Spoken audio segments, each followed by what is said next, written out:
Hello beautiful people and welcome to the channel Life After Narc.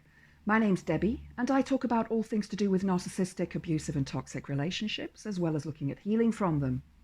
And in today's video I'm going to look at the trauma bond. It's strange, I haven't done an entire video about the trauma bond before, and so I thought I would bring it in today. I have done shorts on the trauma bond and edited shorts on the trauma bond, but I've never actually done a full video. So I thought we'd have a look at it today. First, if you enjoyed the video, please click the like button. Please subscribe to the channel and share with your friends and family, anyone who you think may benefit. Really need to increase the subscribers to the channel to get the word out there, to help educate people about these horrible relationships and what can happen. And subscribers is the only way to do that. So I'd really appreciate it if you could get your friends to subscribe to the channel. So after the end of my last relationship, and I was wondering what the hell had happened and why I was feeling this need to have this person back in my life, a friend of mine said to me, "You're going through the trauma bond." And I was perplexed and thought, well, what is the trauma bond? So I investigated. And this is a bond that is created between you and your ex-partner through chemical means within the body, as well as what we call intermittent reinforcement within the relationship.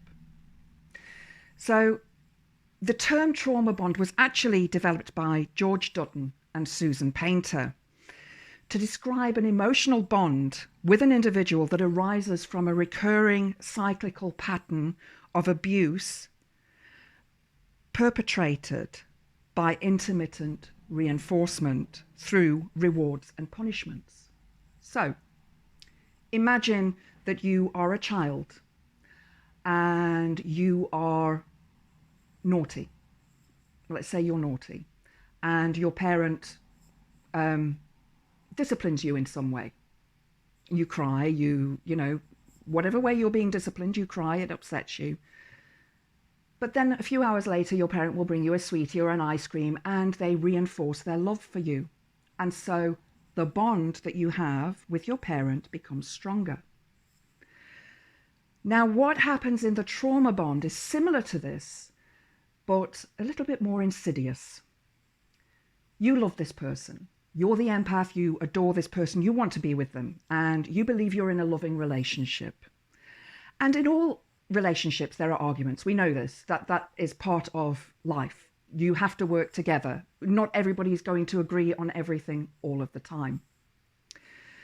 But in a narcissistic, abusive or toxic relationship, this punishment is a little bit more insidious. I'm using that word because it really does describe how a narcissist creates this control in your life because they want to control you. So beginning of the relationship, you have the love bombing phase, and this is where your partner will bombard you with love and affection in the form of gifts, dinners, words, poetry. You know, there are many different ways that they can express their love, and this doesn't seem like such a bad thing, and it's not when it's done with purity and with pure intention. But the narcissist is trying to get you to be their supply. And they're wheedling their way into your life so that you will take them in, care for them, and they can take whatever they need from you. So they love bomb you, but then a few weeks later, perhaps you have an argument or a disagreement. It may seem small at first. Perhaps you can't decide or agree on what you're going to have for dinner that evening. And so an argument ensues, and nerves are frayed, and no decision is made. Perhaps you go into a different room to sulk. Perhaps the narcissist goes into a different room to sulk. And later on that day, perhaps the argument is, you know, smoothed over and things are back to normal again, back to the love bombing. So the partner says, "I'm sorry, I won't do that again. I love you. I want to be with you," etc., etc. And then this happens again, perhaps a week or two down the line, but the disagreement becomes bigger. It becomes more painful for you. This is where gaslighting takes hold. This is where the narcissist begins to say, see, I said you would react like that if I told you this story.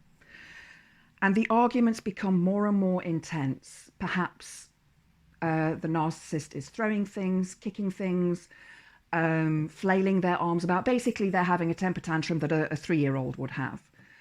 And you become more and more fearful and you back off.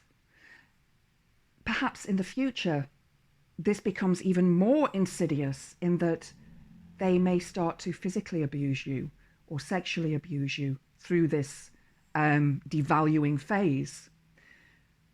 But then soon after, they love bomb you again. They're sorry, they apologize, they want you back in their life, they want to be with you.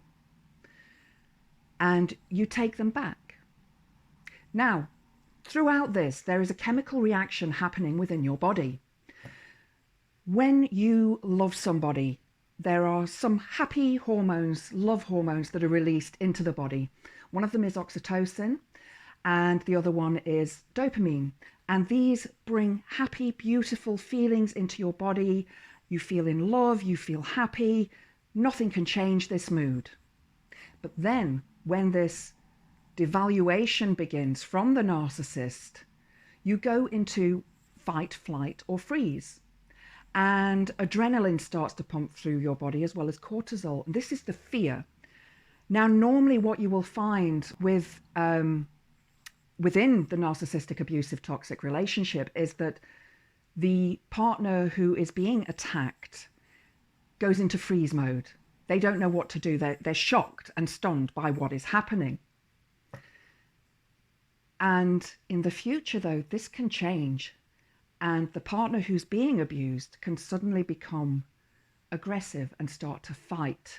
And this is reactive abuse. So you are reacting to your partner's abuse against you. It's a normal response. It's a normal reaction. You're protecting yourself. You're protecting yourself from them. You are reacting to the abuse that they are giving you. And so the body actually becomes addicted to these two sets of hormones, the fear hormone and the love hormone. And you begin to, your body gets addicted, much as you would become addicted to alcohol or drugs or something else. I mean, I'm addicted to chocolate, and it's my self-soothing mechanism. I have chocolate in the evening before I go to bed because it's my way of hugging myself and saying, you know what, Debs, you know, you love yourself. You've got to love yourself.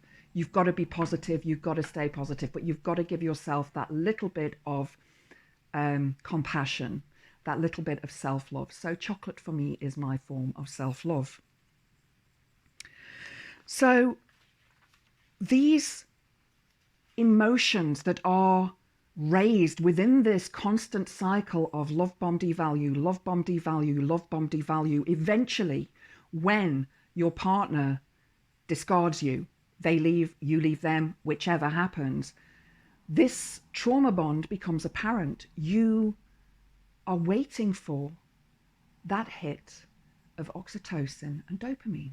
Your body is waiting for it. Your body is waiting for the love bombing to start again because it's been happening for so long, over so much time, that you are expecting this person to come back. And so this is the trauma bond.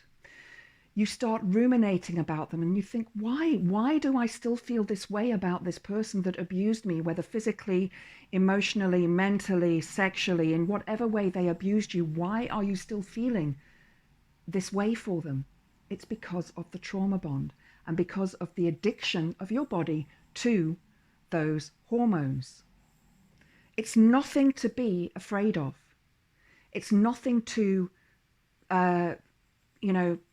say to yourself, there must be something wrong with me because I feel this way. No, there is nothing wrong with you. Your ex-partner treated you so badly and used intermittent reinforcement to bring this trauma bond to life within you. And so you are connected to them. You want them back. You cry. You spy on them through social media. You want to know who they're with because there's a part of you that knows they're probably cheating on you. They've probably met somebody else. Like I say, it's a physical reaction and you've become addicted to it. You've become addicted to these hormones. And so when this happens, this is when we need to start our healing journey. This is when we need to look at ourselves and say, okay, I feel this way, but it's not real. It's through intermittent reinforcement. It's through manipulation that the narcissist has created this reaction within you. And so we need to work through it. We need to realize that it's not real. So you can begin by writing your list, and I'll put a link to a video that I did recently called The List. It's a very short video, just explaining to you what you can do. And I would advise you to seek therapy if you can. This bond needs to be broken in order for you to heal. If it's not broken, you're not going to heal. And it's horrible to think like this, that you're going to be in this difficult position until you heal. But believe me, you can heal. I promise you, you can. With work, with self-love, with realizing that you are enough. The narcissist taught you that you were not enough. The narcissist taught you that you weren't good enough. The narcissist taught you that you were ugly, fat, old, you weren't lovable. They didn't really love you. But they don't really love anybody. They don't even love themselves. So some healing that, as I say, you can do immediately is one is create that list. List all of the negative things, the horrible things that the narcissist did to you. And when you feel that rumination coming on, when you feel that need, that want to contact them, to regain that love, to regain that relationship, read that list. Add to that list daily if you need to. The second is going no contact. In other words, shutting off all contact with this person if you can. Social media, text messaging, email, however you would normally contact or have contact with them. Stop that contact, because every time you have contact with them, your body is going to go into that chemical reaction of waiting for that intermittent reinforcement, waiting for that love bombing. The third is, as I say, to seek counseling or therapy. This will explain the trauma bond to you and help you break that bond. And it's going to take a while. I'm not going to beat around the bush here, guys. It is going to take a while for you to get over this. But you need to do what you need to do to get through it. I use magic and witchcraft. As many of you know, I am pagan, and I use that to break that trauma bond. I used many different ways of breaking that trauma bond. Another thing you can do is meditation and self-reflection. And if you have a look at my healing playlist on the channel, there's a lot of healing videos in there, and there is also a meditation playlist. And I'm going to link to this video in the description box below, a meditation called Healing from a Broken Heart, which you can practice in your own space, in your own time, whenever you need to. That, in essence, in short, in brief, is the trauma bond and the chemical reaction that it causes in the body that makes you believe that you are still in love with this person because they have love bombed you so many times in the past after that devaluation. Now, I want you to know that I'm here to offer guidance and support.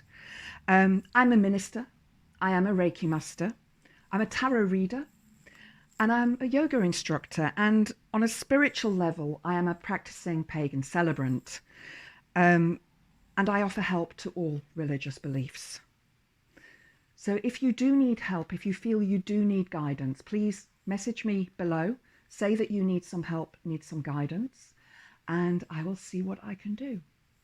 I hope you've enjoyed the video. If you have, please click the like button. Please subscribe to the channel and share the video.